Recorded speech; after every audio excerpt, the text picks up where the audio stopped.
Today, voters in Rhode Island, they cast their ballots in that state's primary elections, and with 15 primaries in that state Senate and 19 in the House, some progressives are looking to shake up the General Assembly. Tight races between progressives and incumbents in several districts are being closely watched. In front of the show, and D.C. Bureau Chief of the Intercept, Ryan Grimm, joins us now to break down what exactly is going on in Rhode Island today. Great to have you as always, Ryan. Good to see you, Ryan. Yeah, nice to see you. So there's actually, this is an interesting strategy. Just lay out what exactly is going on here from the left.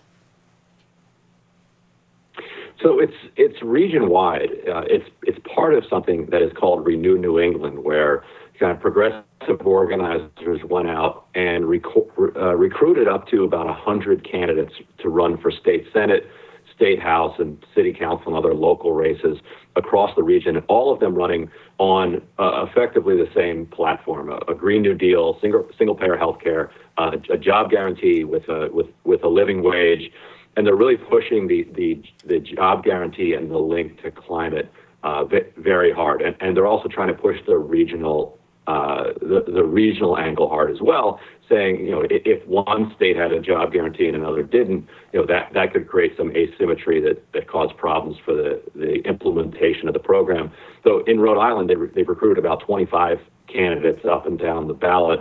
15 of those are running in state Senate and state House races, which really can be won with just a handful of votes. A state House primary, you can win with 800, 900 votes. State Senate primary, depending on turnout, could be 2,000 to 3,000 votes. And they've teamed up with the Sunrise Movement, which has money to help with the field operation, but also has fired up activists all over the region and also in Rhode Island. So I've been hearing that on the ground. There have been 10 to 20 canvassers a day the last couple of weeks for these state House races. And when you think about the numbers you need, if you need 900 votes and you've got 20 people going door to door, you can hit that number in a way that leaves the establishment and their money kind of unable to drown you out. It doesn't mean that those are going to be easy wins, but it means that they have a real fighting chance. Ryan, what does this tell us about a different strategy that we've seen progressives pursuing? In the past, we've seen them take a more national strategy, like with Justice Democrats. This is hyper-local. Do we know anything about the polling on the ground and how the situation might manifest itself?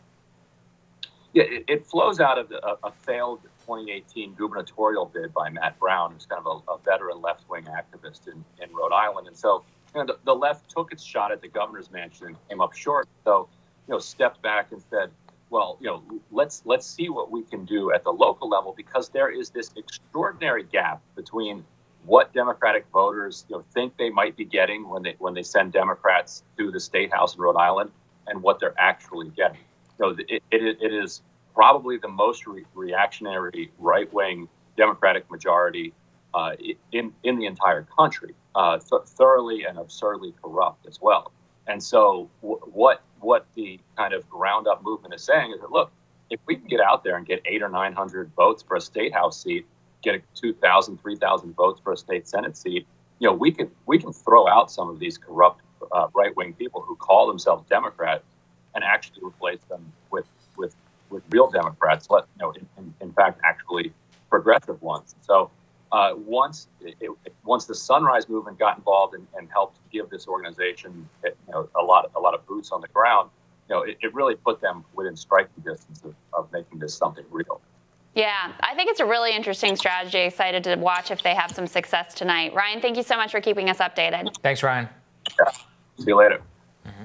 Next on Rising, author and Washington correspondent at the New York Times previews his new book, Donald Trump versus the World, when Rising continues.